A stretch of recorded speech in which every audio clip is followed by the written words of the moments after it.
الحمد لله وكفى وسلام على حبيبه المصطفى أما بعد فأعوذ بالله من الشيطان الرجيم بسم الله الرحمن الرحيم ومن أظلم ممن منع مساجد الله أن يذكر فيها اسمه وسعى في خرابها صدق الله مولانا العظيم۔ بارگاہ رسالت میں آپ صلی اللہ علیہ وسلم میں درود پاک کا ہدیہ پیش کریں۔ اللہم صلی علی سیدنا و مولانا محمد معدن الجود والکرم وآلہ واصحابہ الکرام وابنہ الکریم وبارک وسلم صلاة دائمة سرمدا ابدا۔ اللہ عز و جل قرآن عظیم میں ارشاد فرماتا ہے، اس سے بڑا ظالم کون جو اللہ کی مسجدوں میں اللہ کا ذکر کرنے سے روکتا ہے، وہ سب سے بڑا ظالم ہے۔ ومن اظلم ممن منع مساجد اللہ، اللہ کی مسجدیں، اللہ کا گھر اس کے ذکر پاک کے لیے ہوتی ہیں، اس کی عبادت کے لیے ہوتی ہیں، اور جو اللہ تبارک و تعالیٰ کے ذکر سے اور اس کی عبادت سے روکے، اللہ قرآن میں فرماتا ہے وہ سب سے بڑا ظالم ہے۔ میرے عزیزو، تاریخ اگر دیکھتے ہیں ہم تو ہر زمانے میں معرکہ حق و باطل ہوتا رہا ہے۔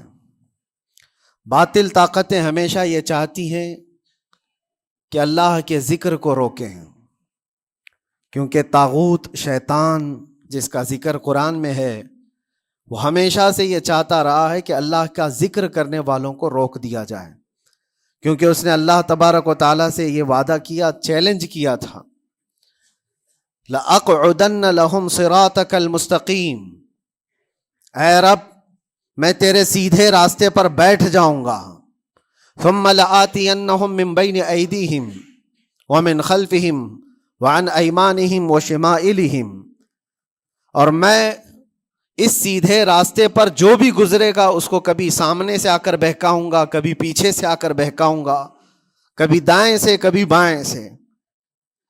اور اللہ تبارک و تعالیٰ سے شیطان مردود یہ کہتا ہے، وَلَا تَجِدُ أَكْثَرَهُمْ شَاكِرِينَ، تو تیرے بندوں میں شکر گزار بندے نہیں پائے گا۔ مطلب یہ ہے کہ ابلیس لعین مسلسل یہ کوشش میں ہے کہ اللہ تبارک و تعالیٰ کے بندوں کو اس کے ذکر سے دور کرے، اس کے شکر سے دور کرے۔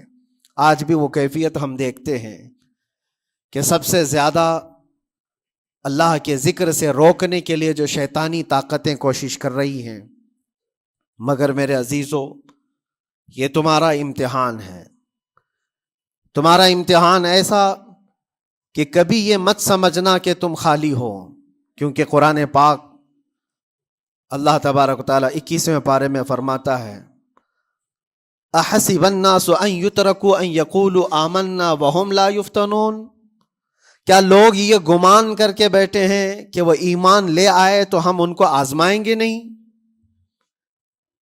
یا ان کو چھوڑ دیا جائے گا؟ جو ایمان لایا ہوا بندہ ہے وہ آزمایا جائے گا۔ ایمان اگر تمہارے پاس ہے تو تمہیں امتحان سے بھی گزرنا ہی ہوگا۔ یہ ایمان کسی حلوہ پراٹھے کا نام نہیں ہے، کھا کر کے مست نیند سو جائے، پھر اسے اس دار فانی میں، اس دنیا میں امتحانات سے گزار کر کے اپنے ایمان کی کسوٹی کو دکھانا ہوگا۔ اسی لیے قرآن یہ بھی کہتا ہے کہ تمہیں کیسے کیسے آزمایا جائے گا، وَلَنَبْلُوَنَّكُمْ بِشَيْءٍ مِّنَ الْخَوْفِ وَالْجُوعِ وَنَقْصٍ مِّنَ الْأَمْوَالِ وَالْأَنفُسِ وَالثَّمَرَاتِ، ہم تمہیں آزمائیں گے کبھی بھوک سے، کھانے کی قلت سے، اور کبھی خوف سے، ڈر آئے گا تمہارے پاس، اور پھر اللہ تعالیٰ فرماتا ہے کبھی مال و دولت کی کمی سے، وَنَقْصٍ مِّنَ الْأَمْوَالِ وَالْأَنفُسِ، کبھی لوگوں کی جان چلی گئی ہو، کثرت سے تمہارے عزیز مر گئے، یہ بھی آزمائش ہے، اور پھلوں کی کمی۔ اللہ تعالیٰ فرماتا ہے یہ 5 چیزیں ہیں جو تمہاری زندگی میں آئیں گی اور تمہیں آزمایا جائے گا، اور ان کمیوں کے وقت تمہارا ایمان دیکھا جائے گا، تم کیا کہتے ہو۔ اور اللہ تعالیٰ فرماتا ہے جب کبھی تمہیں بھوک سے آزمایا جائے، خوف سے، ڈر سے آزمایا جائے، اور مال کی کمی سے آزمایا جائے، امتحان لیا جائے، تو اس وقت جو بندہ یہ کہتا ہے، اللہ فرماتا ہے انا للہ و انا الیہ راجعون۔ اللہ تعالیٰ فرماتا ہے ان لوگوں کو یہ بشارت ہے، ان صبر کرنے والوں کو یہ بشارت ہے کہ جب ان پر مصیبت آتی ہے تو یہ کہتے ہیں ہم اللہ ہی کے ہیں اور اللہ ہی کی طرف لوٹنے والے ہیں۔ یہ مصیبت کے وقت یہ جو 5 چیزوں سے آزمایا گیا ہے، ان آزمائش کے دور پر جو بندہ اللہ تبارک و تعالیٰ کی اس عطا پر راضی رہتا ہے وہ صبر کے ساتھ نکل گیا ہے۔ آج کے دور میں بھی میرے عزیزو بے شمار جانیں ہماری درمیان سے جا رہی ہیں۔ آپ کو اندازہ ہے موت اتنی عام ہو گئی ہے، اتنی عام ہو گئی ہے کہ اب لوگوں کو موت پر کوئی افسوس بھی نہیں ہوتا۔ ہر دن خبریں موت کی سرخیاں چھاپتی ہیں۔ 100-200 کی موت کوئی معنی نہیں رکھتی آج۔ فلسطین کے نہتے بچوں میں تقریباً 45,000 لوگ سال بھر میں مر گئے۔ 45,000 کوئی تعداد ہوتی ہے کہ نہیں ہوتی؟ اتنی بڑی جانوں کا جو نقصان ہے یہ آزمائش ہے، اور یہ جانوں کے ذریعے سے آزمائش تھی۔ مال کی کمی کی آزمائش تو ایسی ہے، ملک شام، یمن، بہت سارے ایسے ٹوٹے پھوٹے علاقے، عراق، جہاں پر لوگ کھانا اور دوائیوں سے جوجھ رہے ہیں اس طرح سے کہ وہ گھاس کھانے پر مجبور ہیں۔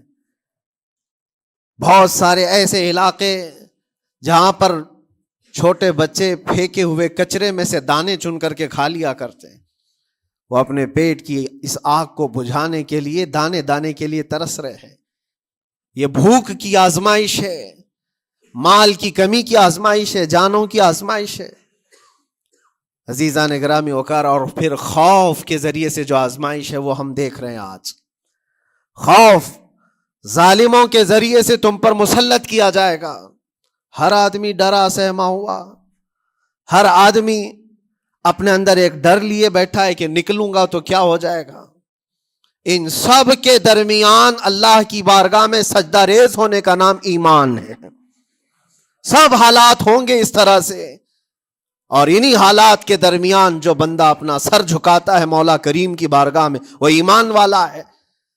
آؤ اگر ایمان کی کمال کی مثال دیکھنا ہے تو کربلا کے میدان میں کون کون سی آزمائشیں تھیں۔ بھوک کی بھی آزمائش ہے، پیاس کی بھی آزمائش ہے، جان کی بھی آزمائش ہے، خوف کی بھی آزمائش ہے۔ سب چیزیں ایک ساتھ کربلا کے میدان میں آئی۔ رسول اللہ کے گھرانے پر، اہل بیت پر وہ کیسا عظیم امتحان تھا جب وہ 72 لوگوں کا 82 لوگوں کا قافلہ بھوک اور پیاس سے جوجھ رہا ہو، 3 دن سے ان کے اوپر کھانا اور پانی بند ہو، اور ان شہزادوں کے ایمان میں ذرا برابر بھی فرق نہیں آتا، نہ ان کے ایمان میں، نہ حوصلے میں، نہ ہمت میں فرق آتا ہے۔ 3 دن کے بھوکے اور پیاسے باطل سے نپٹنے کے لیے کس طرح سے کمر بستہ ہے۔ یہاں تک کہ بھوک کی شدت ایسی تھی کلیجہ منہ کو آئے، 6 ماہ کا بچہ بھی روتے روتے زبان جس کی سوکھ گئی ہو، وہ ماں جو بچے کو دودھ پلاتی ہے اس کے سینے سوکھ چکے ہوں، دودھ ختم ہو چکا ہو ماں کے پستانوں میں، کیسی قلت ہوگی۔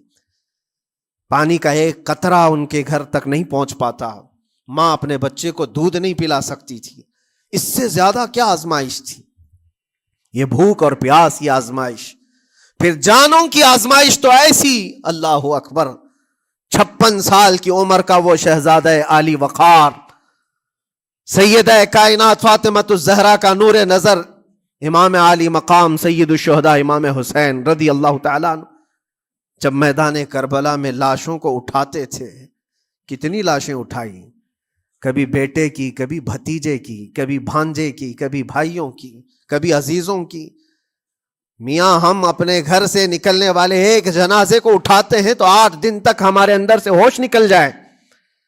کوئی اپنے بچے کو اپنے ہاتھوں سے دفن کر کے دیکھے پھر کیفیت پتہ چلتی ہے۔ امام حسین نے ایک نہیں اپنے لاڈلوں کی لاشیں اس طرح سمیٹی ہیں۔ ان کے جوان بیٹے علی اکبر کو جب شہید کر کے گھوڑے دوڑائے گئے تھے جسم کے اوپر سے، ٹکڑے الگ ہو چکے تھے، اس کو سمیٹتے ہوئے کون بیٹھا ہے؟ رسول اللہ کا نواسہ۔ اور 6 ماہ کے بچے کو ہاتھ کے اندر ظالموں نے تیر سے ایسا مارا تھا کہ حلقوم پہ چلا گیا ہو، اور 6 ماہ کے علی اصغر کا خون جب امام حسین کے چہرے پر اچھل جاتا ہو، کسی باپ کے ہاتھ میں بیٹا وفات کر جائے اور پھر وہ لے کر کے خیمے میں آئے اور ادھر سے بلکتی ہوئی ماؤں کو اور بہنوں کو بھی دیکھے، ان میں بھی صبر کی تلقین دے. کبھی کبھار میں سوچتا ہوں اللہ یہ کیسے امتحانات سے گزرا تھا فاطمہ کا لال، کیسے امتحانات سے. بھوک اور پیاس کی شدت الگ، یہ جانوں کی شدت، جانوں کے جانے کا غم الگ، عزیزوں کی لاشوں کو اٹھانے کا بوجھ الگ، پھر اس پر 22,000 کا لشکر جرار سامنے، اس کا خوف لوگوں کے اوپر ڈالا جا رہا ہے. عزیزان گرامی وقار، یہ سب چیزیں کیا امام حسین کے قدموں کو ڈگمگا گئیں؟ کیا ان کے خاندان والوں کو بکنے پر مجبور کر دی؟ کیا انہوں نے سمجھوتے کر کے اپنا سب کچھ بیچ ڈالا؟ ایک خیمے کا بچہ بھی، خیمے کا ایک بچہ بھی امام حسین کا نکل کر کے آیا ہو تو مجھے تاریخ بتا دو. بلکہ تاریخ تو آج یہ کہتی ہے سر داد نہ داد دست در دست یزید، حقا کے بنا لا الہ است حسین. سر دے دیا مگر ہاتھ یزید کے ہاتھ میں نہیں دیا. حق تو یہ ہے کہ لا الہ کی جڑ کا نام حسین ہے. آج وہ امتحان قیامت تک کی تمہارے ساتھ ہوتا رہے گا، قیامت تک تمہارے ساتھ یہ آزمائش ہوتی رہے گی، کبھی بھوک سے، کبھی ڈر سے، کبھی جانوں کے نقصان سے، لیکن پھر تمہیں دیکھا جائے گا تم بکتے کتنے ہو، نکلتے کتنے ہو، ہواؤں کے پجاری کتنے ہیں، خواہشات نفس کو ماننے والے کتنے ہیں، اپنے کمفرٹ زون میں جینے کے لیے ایمان کا سودا کرنے والے لوگ کتنے ہیں. یہ آزمائش ہوتی رہے گی. میرے عزیزو، ایمان اس کا نام نہیں ہے کہ تم گھر میں آرام سے بیٹھے رہو گے اور کوئی امتحان نہیں ہوگا. امتحان تو ہوگا، آزمائش تو ہوگی. آج جو بھی حالات ہیں اس پر میں یہی کہوں گا، ایک بات ہو سکتا ہے کروڑوں مسلمانوں کے دلوں میں آج یہ نروس پن آئے، اتنے برے حالات ہوتے ہیں، اللہ ہمارے ساتھ ہے یا نہیں؟ اللہ ہمارے ساتھ ہے یا نہیں؟ ایمان ہمارا صحیح ہے یا نہیں؟ اسلام صحیح ہے یا نہیں؟ یہ شک بھی شیطان تمہارے دل میں ڈالتا ہے. کبھی تمہارے اوپر مصیبتوں کے پہاڑ ٹوٹ جائیں تو شک ڈالتا ہے شیطان تاکہ تمہارا ایمان ڈگمگا جائے. میرے عزیزو، مسلمان ہونے کا مطلب یہ نہیں ہے کہ تم صرف محلات میں جیو گے اور تخت و تاج کے مالک ہی رہو گے، ایسا نہیں ہے. ایمان والوں کو احد میں 70 جانیں بھی دینی پڑی ہے. بدر میں ان کے ساتھ جو معاملات ہوئے ہیں، فتح اگرچہ بدر میں ہوئی لیکن جنگ احد کا اگر منظر دیکھو گے، اللہ اکبر. وہ رسول پاک صلی اللہ تعالی علیہ وسلم کے شہدائی صحابہ جب احد کے میدان میں کھڑے تھے، 70 صحابہ کی ایسے جانیں گئی ہیں. اگر میں تفصیل بتاؤں تو بہت لمبا وقت ہوگا. ایک صحابی ہیں حضرت انس بن نزیر، پورے جسم میں ایک انگلی کے علاوہ کچھ نہیں ملا، کچھ نہیں ملا. شہادت کی ایک انگلی سے ان کو پہچانا گیا. حضرت سعد بن ربیع، یہ ایسے صحابی ہیں جن کا پیٹ پورا پھاڑ دیا گیا تھا اور 12 نیزے مارے گئے تھے. وہ سید الشہداء امیر حمزہ بھی تو اسی احد کے میدان میں شہید ہوئے، جن کو بھالے سے مارا گیا اور چیر کر کے ان کا کلیجہ چبایا گیا تھا. عبداللہ بن جہش اسی میدان میں انتقال کیے ہیں، جن کے جسم کے 80 ٹکڑے کر دیے گئے تھے اور ہر ٹکڑے کا ہار بنا کر ظالموں نے پہنا تھا، ہار بنا لیا تھا جسموں کے. یہ سارے منظر احد کے میدان میں ہوئے. اور کون سے ایمان والے؟ وہ رسول اللہ کی اقتداء میں نماز پڑھنے والے، حضور پاک کے چہرے انور کو دیکھنے والے. جب ان کے ساتھ یہ آزمائشیں ہو سکتی ہیں تو ہم کون سی گاجر مولی ہیں؟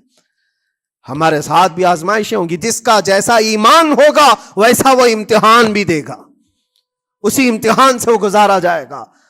مگر میں آج کروڑوں مسلمانوں کے دلوں کے بارے میں یہ بات کہنا چاہتا ہوں کہ اگر نروس پن ہے کہ یہ حالات ایسے کیوں ہیں، حالات ہر زمانے میں ہوتے رہیں گے.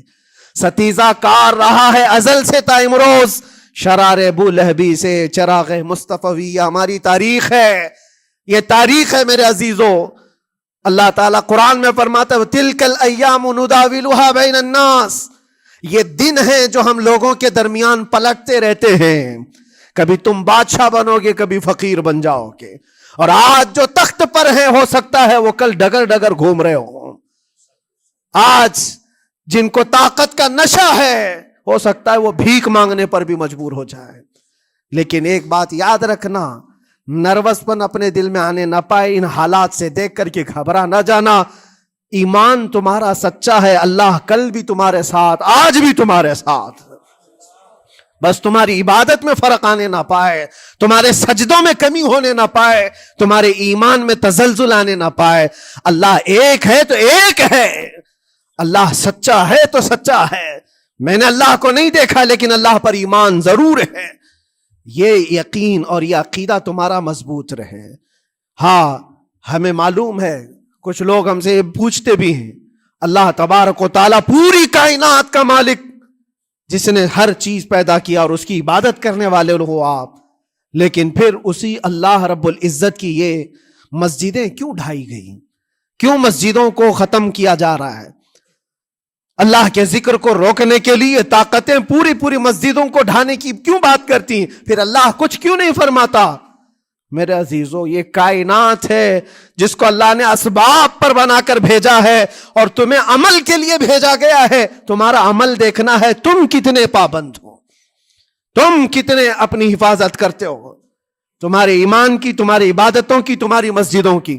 تم مسجدیں خالی کر کے گھوم رہے ہو، فجر کی نماز میں اپنے گھروں پر سوئے ہو اور پھر اللہ کے گھروں کی حفاظت کی بات کر رہے ہو کہ مسجدیں ڈھائی جا رہی ہیں، مسجدوں پر آکرمن ہوتا ہے. یہ ساری باتیں کیوں؟ تم جب ان صفوں کو خالی کر دو گے، یہ مسجدیں چیخ چیخ کر پکارتی ہیں اللہ کی بارگاہ میں.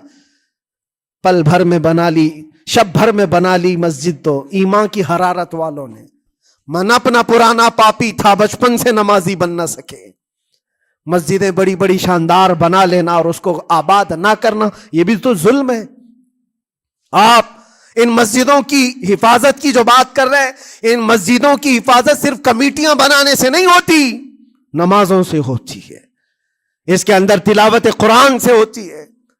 عزیزان گرامی، اور پھر یہ بات ان ظالموں کے لیے کہ اگر وہ ہاتھ لگا کر مسجدوں کو اٹھانا پھینکنا اس کو اپنی طاقت کا ذریعہ سمجھتے ہیں تو سمجھ لو تھوڑے دن کی بات ہے.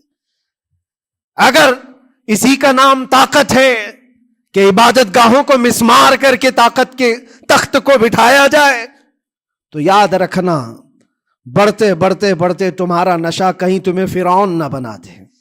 اور اگر فرعون بن گئے تو انتظار کرو، اللہ تعالیٰ بڑے بڑے فرعونوں کو صرف پانی سے ہلاک کرتا ہے. بہت بڑے بڑے نمرودوں کو اللہ تعالیٰ مچھر سے ہلاک کرتا ہے. وہ ابرہہ بھی تو آیا تھا جو کعبہ ڈھانے کے لیے آیا تھا، ہاتھیوں کا لشکر لے کر آیا تھا، جس کا ذکر قرآن پاک میں الم تر کیف فعل ربک باصحاب الفیل. اے محبوب، کیا آپ نے نہیں دیکھا ہاتھی والوں کے ساتھ اللہ نے کیا معاملہ کیا؟ پورا ہاتھیوں کی فوج لے کر آیا تھا کعبے کو ڈھانے کے لیے. ہوا کیا؟ کعبہ کو ڈھانے کے لیے اتنی خطرناک فوج تھی اور مکہ والوں میں لڑنے کی اتنی طاقت نہیں تھی. اللہ کریم نے ابابیل چڑیوں کی ایک فوج کو بھیجا. ہاتھی کہاں اور چڑیا کہاں؟ کوئی مقابلہ ہوتا ہے؟ کوئی مقابلہ ہے؟ تصور میں نہیں آتا. لیکن رب تبارک و تعالیٰ کا ایک دستور ہے، بڑی بڑی طاقتوں کو چھوٹی طاقتوں سے ہلاک کرتا ہے. چھوٹی چھوٹی سی چڑیاں ایک ہاتھ میں تمہارے آ جائیں، ایک چونچ میں اور دو پاؤں میں کنکریاں لے کر آتی تھی، اوپر سے صرف وہ کنکریاں گراتی، ہاتھیوں کے پیٹ پھٹ جاتے اور آگ لگ جاتی تھی. اللہ تبارک و تعالیٰ کی طاقت کا یہ مشاہدہ، قوت کا ایک ہلکا سا اظہار جو مکہ کی ان وادیوں میں ہوا منا، اور اللہ تعالیٰ فرماتا ہے فَجَعَلَهُمْ كَعَصْفٍ مَأْكُولٍ. اللہ نے ان کو ایسا کر دیا جیسے کھائی ہوئی مرغی ہوتی ہے، نوچ نوچ کر کے کھا کر چھوڑی ہوئی مرغی ہو. پوری فوج کی حالت ایسی ہو گئی تھی. کعبہ مکرمہ کو ڈھانے کے لیے آئے، تب اللہ تبارک و تعالی ظالموں کو کس طرح سے نیست و نابود فرمایا. ہمیں یقین ہے میرے عزیزوں، اللہ تبارک و تعالی وہ ابابیل بھیجنے والا مولا آج بھی زندہ اور ہمیشہ زندہ رہے گا. وہ حی اور قیوم ہے، ہمیشہ سے زندہ ہے اور ہمیشہ زندہ رہے گا. لیکن تمہارا امتحان ہوتا رہے گا، تمہارا امتحان ہوتا رہے گا. اللہ کے نبی صلی اللہ تعالی علیہ وسلم کے لیے مدد آئی ہے تو اس کا مطلب یہ نہیں ہے کہ وہ صرف بیٹھ کر کے مدینے میں دعائیں کرتے تھے؟ نہیں، عمل کے میدان میں اترے بھی ہیں۔ صحابہ نے بھوک اور پیاس برداشت کی ہے، کتنے کتنے دنوں تک وہ ایک کھجور پر پورا دن گزارتے تھے، پیوند لگے کپڑے۔ حضرت ابو ہریرہ فرماتے ہیں ہم تو ایک جنگ سے ایسے واپس آئے تھے کہ ہمارے پاؤں کے پورے ناخن اکھڑ گئے تھے، پاؤں کے ناخن اکھڑ گئے۔ خندق کے میدان میں خود نبی پاک صلی اللہ علیہ وسلم اپنے ہاتھوں سے خندق کھودتے رہے، اور پیٹ پر پتھر باندھنا، یہ سب مشقتیں، سٹرگل کیا ہے۔ پھر اللہ سے یہ دعا کیا مولا تو اپنی مدد بھیج دے، تو اپنے رحم و کرم کی بارشیں برسا، اور ہم یہاں مست کھا پی کر کے پھر دعا کرتے ہیں مدد آ جائے۔ تم نے محنت کون سی کی، کون سی مشقت کی؟